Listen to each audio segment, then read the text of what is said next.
Bonjour à tous et bienvenue sur Vie TV. Et aujourd'hui, on va voir ensemble 5 ou 6 versets que je te recommande de faire tourner en boucle en toi régulièrement dans le but de vraiment pouvoir développer la foi dont tu as besoin pour vaincre toute forme de malédiction. Parce que malheureusement, les gens pensent naïvement qu'il suffit de connaître cette parole, voilà, et d'être d'accord avec elle pour que ça fonctionne. Non, non, non, la foi, c'est beaucoup plus profond que ça. Il faut que tu acceptes ces versets, d'accord, que tu en reçoives la révélation, ce qui demande quand même de prier, demander au Saint-Esprit de t'ouvrir les yeux. Parce que la vérité, c'est que c'est le Saint-Esprit qui t'aide à décrypter la pensée de Dieu derrière un verset biblique, tu vois. Donc, le fait de te redire ces paroles tout le temps, de te les approprier, de les paraphraser, va te permettre de passer de l'information à la révélation et de développer la foi dont tu as besoin pour vraiment manifester la libération que Jésus nous a donnée vis-à-vis de toute forme de malédiction. Voilà. C'est très important. Avant d'aller plus loin, je vous informe que d'ici 2 semaines, le 24 mai précisément, ce sera la rentrée de la formation 5 semaines pour sortir de la frustration. Si tu n'es pas encore inscrit, si tu n'as jamais fait cette formation, je te recommande vivement de la faire parce qu'elle est puissante, elle est ointe, elle est transformatrice. Il y a une onction dans la parole de Dieu, une onction très forte, une onction très puissante. La Bible dit qu'elle a le pouvoir de restaurer l'âme. Elle nous dit également qu'elle est le secret du succès. Quand tu la reçois dans ton cœur, pas dans ton cerveau, mais dans ton cœur.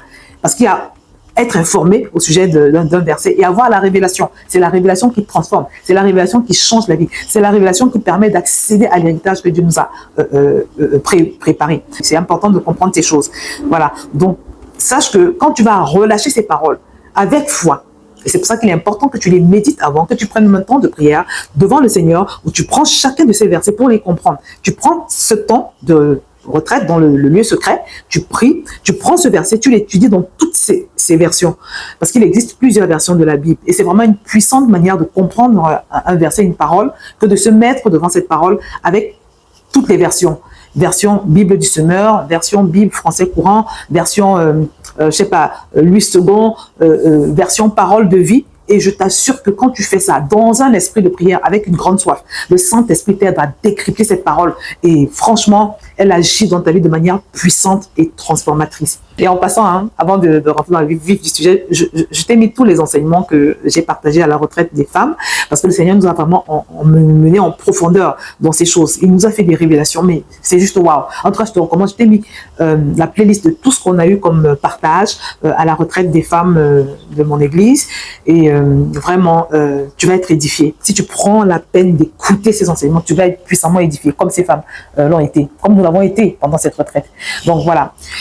Alors, quand on parle de malédiction, les gens pensent que c'est forcément, ce problème de maladie héréditaire dans ma famille, ce problème de mariage bloqué dans ma famille, ce problème, je ne sais pas quel autre problème d'alcoolisme dans ma famille. Non, ce n'est pas forcément ça. Quand on parle de malédiction, avant toute chose, la malédiction, c'est quand tu te mets sous la malédiction dès lors que tu désobéis. Tu vois, on va le lire dans Deutéronome. J'ai mis devant toi la vie et la mort, la bénédiction et la malédiction. Choisis la vie afin que tu vives, toi et ta postérité, pour aimer l'Éternel ton Dieu, pour obéir à sa voix et pour t'attacher à lui, car de cela dépendent ta vie et la prolongation de tes jours. J'en prends à témoin contre vous le ciel et la terre. J'ai mis devant toi la vie et la mort, la bénédiction et la malédiction. La vie et la mort, la bénédiction et la malédiction. Ça veut dire quoi? Ça veut dire que Dieu, quand il te donne tous ces principes, en sachant que tous les principes de Dieu nous mènent à ces plans de paix et de bonheur, parce que Dieu a pour nous des plans de paix et de bonheur. Donc, tout ce que tu fais va te mener soit au bonheur, à la bénédiction, soit à la malédiction. Donc, il y a des attitudes qui d'office déjà maudissent les gens. C'est-à-dire que quand tu pratiques ces choses-là, tu es en train d'ouvrir la porte à la malédiction. Voilà. Par exemple, je suis allée quelque part un jour, il y avait des chrétiens, c'est un événement chrétien, donc principe, on était tous des enfants de Dieu à cet endroit. Et il y a quelqu'un qui a perdu son iPhone, son téléphone, le dernier iPhone. Il a déposé quelques secondes, quelques minutes, et puis quelqu'un l'a pris. Et quand j'en parlais avec certaines bien-aimées, je leur disais qu'en fait, quand tu voles comme ça là, tu vois, on va dire que tu étais dans un moment d'égarement, la convoitise était trop forte, tu as volé. Là, sur le coup, tu crois que tu es en train de profiter. Mais tu es en train d'ouvrir la porte à une grosse malédiction parce que tu ne vas pas profiter de cela. Voilà. Donc, quelqu'un comme ça, là, vous pensez qu'il peut être béni? Ses finances même d'abord vont être bloquées pour commencer. Donc, il y a des actions que nous posons qui d'office font que nous sommes maudits. en fait. Voilà. Il y a des gens qui font beaucoup de mal aux autres. Voilà. Tout ce qu'on fait là, c'est enregistré dans le ciel. Et ça peut nous apporter soit la grâce de Dieu, la faveur de Dieu, soit vraiment la colère, le jugement de Dieu. Vous voyez? Donc, il y a des gens qui évoluent sous la malédiction, non pas parce que c'est un problème héréditaire, ou bien on leur a lancé des imprécations, ou bien parce que c'est, comme je l'ai dit, une captivité collective dans leur famille, dans leur arbre généalogique. Non, non, non. Il y a des gens qui sont maudits à cause des portes qu'ils ont ouvertes dans leur vie. Des chrétiens, hein. Donc, c'est très important de le comprendre. Et c'est pourquoi le premier verset que je te recommande de méditer et de faire tourner en boucle en toi, de t'attacher à cette parole, se trouve dans, alors, Psaume 119, 11. Je serre ta parole dans mon cœur afin de ne pas pécher contre toi. Voilà. Donc, c'est un verset que tu dois également prendre le temps de décrypter, comme je l'ai dit. Et puis, vraiment, tu dois le faire tourner en boucle. Il faut que tu t'identifies à cette parole, que tu t'identifies comme une femme qui serre la parole dans son cœur. Ça veut dire quoi? En permanence, tu sais quels sont tes défis. Tu sais que si, par exemple, tu as un défi d'impudicité, tu vas prendre un verset comme 1 Corinthiens, c'est dans 1 Corinthiens 6, je crois, qui te dit que ne savez-vous pas que votre corps est le temple du Saint-Esprit et que vous ne vous appartenez pas à vous-même. Tu vois, tu vas serrer cette parole-là et tous les autres versets, les versets parallèles, on va dire ça comme ça. Je serre ta parole dans mon cœur afin de ne pas pécher contre toi. Tu vois, quelqu'un qui a un défi de colère, tu peux prendre le verset qui dit ne permettez pas que le soleil se couche sur votre colère. Si vous vous mettez en colère, par exemple. Vous voyez? Donc, il faut que tu aies ce verset-là en permanence en toi. Je serre ta parole dans mon cœur. En fait, ce psaume 119, 11 est censé te rappeler que tu dois toujours avoir imprimé sur les tables de ton cœur ce verset en fonction des circonstances. Si tu sens que tu as tendance à t'affaiblir, tu peux, par exemple, imprimer dans ton cœur le verset qui nous dit déchargez-vous sur lui de tous vos soucis car il prend soin de vous. Voilà. C'est pour ça que c'est important d'avoir la Bible, parce que vraiment, elle te permet de retrouver facilement des versets bibliques, de faire des études thématiques et tout le reste. Tu peux également taper le thème que tu veux, colère, verset biblique sur la colère sur Google, et puis tu vas te rendre compte qu'il y a beaucoup de choses. Le deuxième verset que je te suggère, c'est Galates 3,13. Christ nous a rachetés de la malédiction de la loi, étant devenu malédiction pour nous, car il est écrit, maudit est quiconque est pendu au bois. Waouh! Donc ça, c'est un verset qui nous dit clairement que Jésus a payé pour nous, pour toute forme de malédiction. Donc, en fait, la malédiction n'agit plus dans ta vie. Romains 8, 1 nous dit également qu'il n'y a maintenant aucune condamnation pour ceux qui sont en Jésus-Christ. Donc ça, c'est le troisième verset.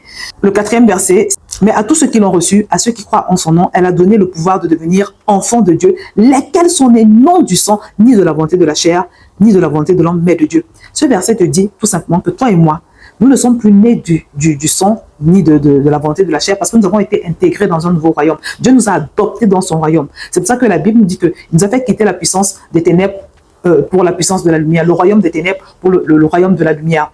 Donc, nous sommes devenus membres du royaume. Dieu nous a adoptés. Nous avons changé d'arbre généalogique. Et une fois que nous comprenons ça, mon frère, ma soeur, je vous assure que les malédictions cessent automatiquement d'agir dans nos vies. Parce qu'avec Dieu, tout marche par la foi. Il ne s'agit pas de savoir simplement, mais il faut recevoir ce verset. Et c'est pour ça que je dis que c'est important de prendre même le temps de se retirer dans la prière, de le décrypter, de l'étudier dans toutes les versions de la parole, pour que ça rentre en toi, et ensuite de les faire tourner en boucle, de les proclamer, de les relâcher, de mettre ton nom dessus, en disant « Je ne suis plus né non du sang, ni de la volonté de la chair, ni de la volonté de l'homme, mais de Dieu ». Par exemple. Il n'y a plus de condamnation pour moi parce que je suis en Jésus-Christ. Voilà. Donc, tu t'appropries ces versets-là. Le dernier verset que nous allons voir, que je te recommande, c'est Colossiens chapitre 2, verset 14. La parole de Dieu nous dit également en Colossiens chapitre 2, au verset 14, en parlant de Jésus, qu'il a effacé l'acte dont les ordonnances nous condamnaient et qui subsistait contre nous. Et il l'a détruit en le clouant à la croix. Donc, quel que soit le décret de condamnation qui pèse sur toi, tu vois, et aussi avec les autres versets que nous avons vus, la Bible te dit que toutes ces choses ont été neutralisées, annulées à la croix du calvaire de Jésus. Donc, simplement, nous avons à accepter ces paroles, d'accord, avec foi. C'est-à-dire que il ne s'agit pas d'être informé que Jésus est allé à la croix un jour pour vaincre tes malédictions. Mais il faut pouvoir accepter cette parole, tu vois, de manière à ce qu'elle te transforme, elle change ton attitude, elle change ta pensée par rapport à cela. Parce que c'est ce qui va déterminer si tu vas pouvoir manifester ta bénédiction ou pas. Parce que dans le royaume, tout marche par la foi. Et la Bible nous dit que la foi vient de ce qu'on entend, et ce qu'on entend, c'est la parole. Donc, il est important que tu entendes cette parole-là plusieurs fois. en une journée, au point où elle te reformate, au point où elle change complètement ton système de pensée. Je ne sais pas si tu vois. Donc, c'est très important. C'est pour cela que je te recommande vraiment de prendre un temps de méditation avec chacun de ces versets et vraiment de les comparer dans différentes versions. Et ensuite, il faut que tu les paraphrases, comme je l'ai dit, tu te les appropries, tu les fais tourner en boucle en toi. Je t'assure que si tu fais ce que je te dis, tu reviendras me donner des nouvelles. Parce que cette parole, elle va te pénétrer. Tu vas commencer à appréhender. Tu vois les petits démons là, les petits démons qui causent des captivités collectives dans ta famille. Tu vas commencer à les voir différemment. Tu vas commencer à éprouver une sainte colère vis-à-vis d'eux. Et quand tu vas ouvrir ta bouche pour leur commander, depuis combien de temps, je ne sais pas depuis combien de temps tu pries, ça n'a aucun effet. Quand tu vas prier cette fois-là, ce sera avec révélation. Et qui dit prier avec révélation, dit prier avec onction. Ce sera différent. Tu vas prier avec foi. Et ta prière va fonctionner si tu as des choses à briser. Parce que tu prieras sur la base de la parole révélée que tu as reçue en révélation. Donc voilà, c'est des versets que je te recommande vraiment de prendre le temps de méditer, comme je te l'ai dit, de les engranger en toi, de les faire tourner en boucle, de les proclamer au maximum en mettant ton nom dessus. Et je te promets que le Seigneur va te surprendre. Donc voilà, je ne vais pas aller plus loin que ça. Fais simplement ce que je te dis et tu verras la différence parce que moi, je l'ai expérimenté. N'hésite pas à et regardez les vidéos que je t'ai mis en bas là, parce que j'ai développé un peu le sujet, c'était pendant la retraite que j'ai eue dans mon église récemment. C'est vraiment des enseignements très forts que chaque chrétien doit recevoir. Et le Seigneur m'a donné de belles illustrations qui vont te permettre de mieux encore aller en profondeur, de mieux les comprendre. Donc voilà, je vais m'arrêter là. N'hésite pas à liker cette vidéo si tu l'as aimée, à la partager. Et même également à me mettre en commentaire, à me dire ce que tu en penses. Voilà. Abonne-toi également, bien évidemment, si ce n'est pas encore le cas. Je vais m'arrêter là. Et je te dis à très bientôt sur cette chaîne.